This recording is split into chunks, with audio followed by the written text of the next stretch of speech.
Hello बच्चों, तो इस वीडियो में हम लोग करेंगे क्वेश्चन नंबर 7, 8 और 9 एक्सरसाइज 7.3 का। तो क्वेश्चन नंबर 7 में दिया है reduce the following fraction to simplest form. मतलब ये वाला जो फ्रैक्शन दिया है उसको सिंपलेस्ट फॉर्म में कन्वर्ट करना है। तो यहाँ पे ए में दिया है सिंपलेस्ट मतलब होता है पूरा छोटे फॉर्म में बनाना है। ए में दिया है 48/60। तो यहाँ पे मैं उसका सॉल्व करूंगी। ए में दिया है 48/60। तो फर्स्ट इसका क्या करना है, HCF निकालना है और कॉमन फैक्टर जो होगा उससे इसको डिवाइड करना है।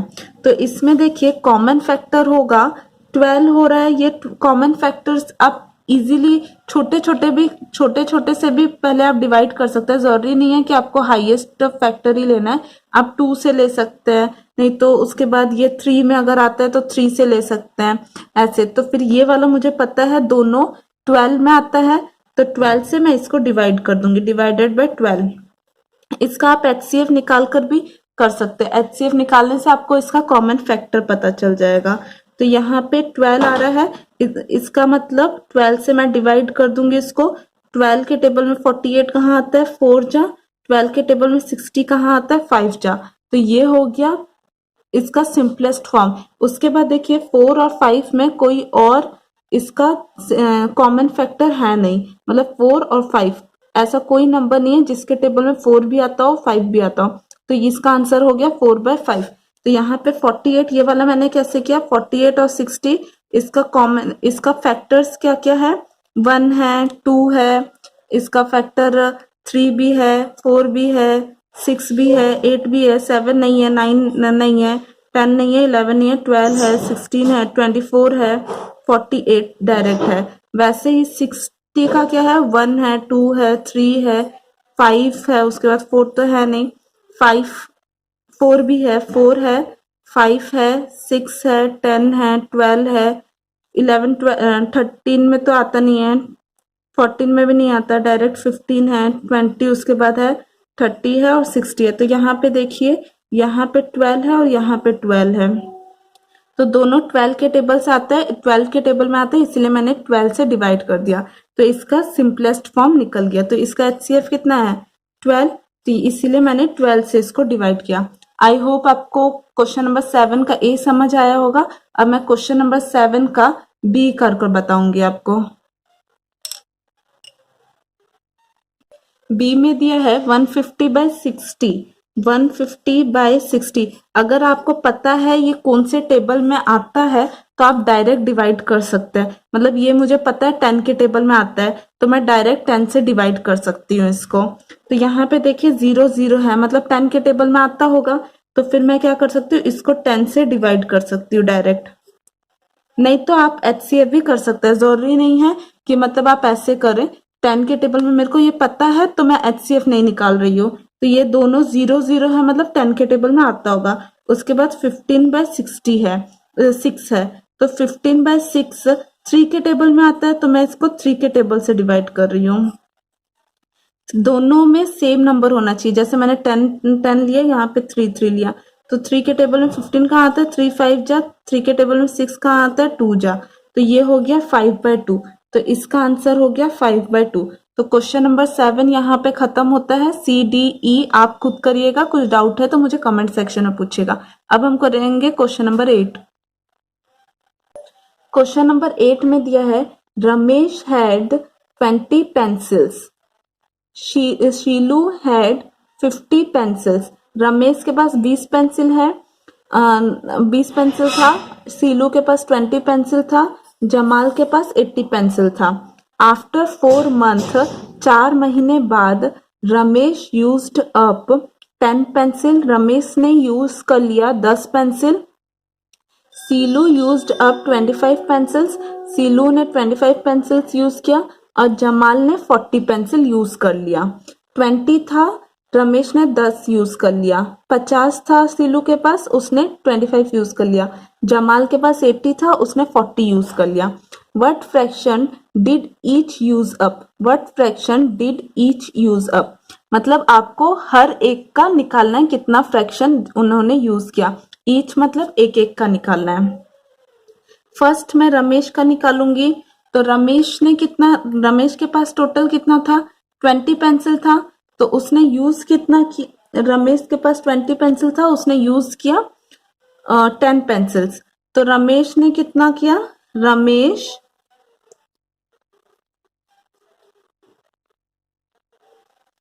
यूज्ड अप 10 पेंसिल्स, रमेश ने 10 पेंसिल्स यूज किया, Ramesh used up 10 pencils, total कितना था 20, तो आउट ऑफ 20 में से रमेश ने 10 पेंसिल्स यूज किया, तो रमेश का फ्रैक्शन क्या होगा, तो मैंने बोला है जो फाइंड करना है वो ऊपर लिखना है, मतलब इसमें कितना निकालना है, यूज अप जो यूज कर लिया, तो यूज अप वाला कितना 10 और टोटल कितना था 20, तो ये हो गया रमेश का। तो ये 10 के टेबल में दोनों आता है, तो 10 के टेबल में डिवाइड कर दिया। तो यहाँ पे आप अलग करिएगा, मैंने एक साथ कर दिया लेकिन आप अलग करिएगा। तो यहाँ पे 1/2 अलग करिएगा, मतलब यहाँ पे फ्रैक्शन हुआ 10/20 और ये ऐसे, तो यहाँ पे ये वाला वापस लिखिएगा, उसके बाद नीचे वाले स्टेप में ये करिएगा। तो रमेश का निकल गया, वैसे ही शीलू का निकालना है, शीलू का निकलेगा।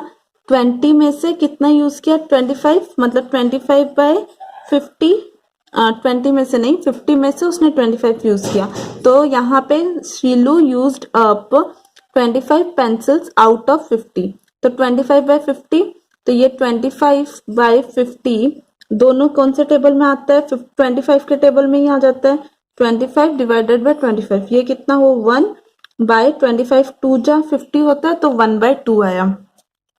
रमेश का निकल गया, शीलू का निकल गया। अब जमाल का दिया है, जमाल ने कितना 80 पेंसिल में से 40 पेंसिल यूज किया है, तो जमाल का लिखना है,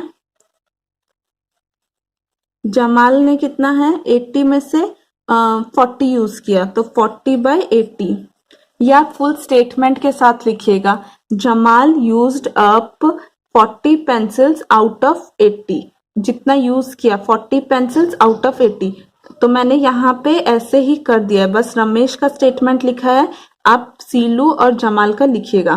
तो ये दोनों देखिए 10 में आता है, तो मैं इसको क्या करूंगी 10 से फर्स्ट डिवाइड कर दे रही हूँ, 10 से मैंने डिवाइड कर दिया, तो कितना आया 4/8 आ रहा है, 4/8 आया। अब 4/8 कौन से टेबल में आता है, 4 के टेबल में ही आ जाता है, डिवाइडेड बाय 4 और 4, तो 1/2 आ गया।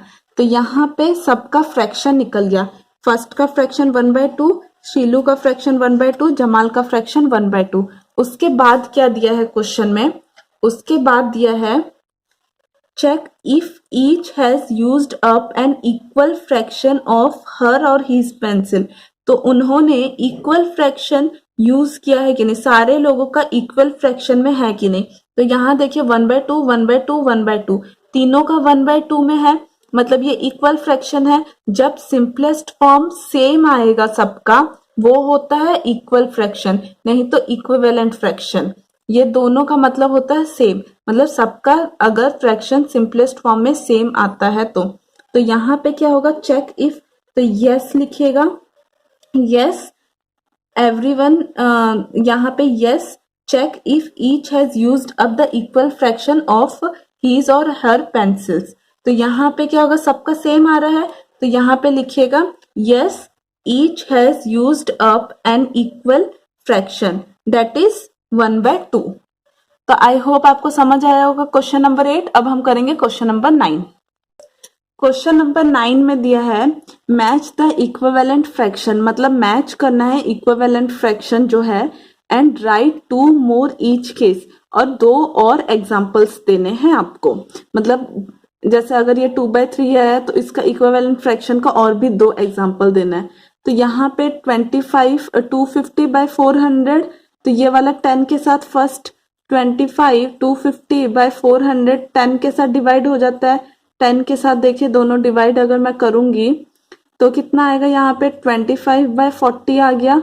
अब 25/40 5 के टेबल में आता है, तो मैं दोनों 5 के टेबल में आता है, तो मैं यहाँ 5 से डिवाइड करती हूँ, 5 फिर ये 8, तो ये कितना आया 5/8। तो ये वाला के साथ मैच हो रहा है ये वाला D, 1 का मैच हो रहा है D के साथ, यहाँ पे देखिए 5/8। तो आप अगर चाहे तो डायरेक्ट HCF निकाल कर भी कर सकते हैं, जरूरी नहीं है कि आप ऐसे ही करें, आप HCF निकाल कर भी कर सकते हैं, हमेशा याद रखिए। तो HCF अगर आपको इजी लगता है तो आप HCF निकाल कर सकते हैं। तो यहाँ पे 5/8 आया और यहाँ पे D में 5/8 है, तो फर्स्ट का आंसर हो गया D। मैच द फॉलोइंग में फर्स्ट का आंसर हो गया D। अब आपको यहाँ पे क्या देना है, यहाँ पे बोला है राइट 2 मोर ईच केस, मतलब आपको 2 और देना है एग्जाम्पल। तो 5/8 का मैं और भी 2 एग्जाम्पल दूंगी। 5/8, तो अगर यहाँ पे मल्टीप्लाई मैं अगर 2 करती हूँ, एक एग्जाम्पल हो गया, ऊपर नीचे दोनों सेम होना चाहिए। 5/8 में 3 मल्टीप्लाई और एक करती हूँ, तो ये क्या होगा, इक्विवेलेंट फ्रैक्शन ही हो जाएगा। 5 2 जा 10, 8 2 जा 16, 5 3 जा 15, 8 3 जा 24। तो ये फर्स्ट एग्जाम्पल, ये सेकेंड एग्जाम्पल। याद रखिए ऊपर और नीचे दोनों सेम ही मल्टीप्लाई करना है। तो इसका एग्जाम्पल 10/16 एक हो गया और एक हो गया 15/24। तो जब आपको एग्जाम्पल देने के लिए मतलब एग्जाम्पल या और कुछ इक्विवेलेंट फ्रैक्शन फाइंड करने के लिए बोला है, तो आपको क्या करना है, दोनों मल्टीप्लाई करना है, दोनों कोई भी 2 या 3 ऊपर नीचे दोनों सेम नंबर से मल्टीप्लाई करना है। तो आई होप आपको क्वेश्चन नंबर 7, 8 और 9 समझ आया होगा। ये वाले में मैंने फर्स्ट वाला कर दिया है, इसका आंसर ये हो गया, फर्स्ट का आंसर डी हो गया। वैसे ही आप सेकंड, थर्ड और फिफ्थ का करिएगा और मैच करिएगा, उसके बाद रिजल्ट निकलने के बाद मैच करिएगा। अगर आपको कोई भी कुछ भी डाउट है क्वेश्चन नंबर 7, 8, 9 या किसी में भी कोई भी क्वेश्चन में डाउट है तो मुझे कमेंट सेक्शन में पूछिएगा, मैं उसके ऊपर वीडियो बना दूंगी, वापस से डाउट क्लियर कर दूंगी आपका वीडियो बना के, या तो नहीं तो मैं कमेंट सेक्शन में आपको रिप्लाई दूंगी। तो अगर आपको वीडियो पसंद आता है तो लाइक करिए, शेयर करिए अपने फ्रेंड्स के साथ, और अगर आपने अब तक चैनल को सब्सक्राइब नहीं किया है तो प्लीज सब्सक्राइब कर दीजिए ताकि मेरा लेटेस्ट वीडियो आपको मिलता रहे। तो नेक्स्ट वीडियो में हम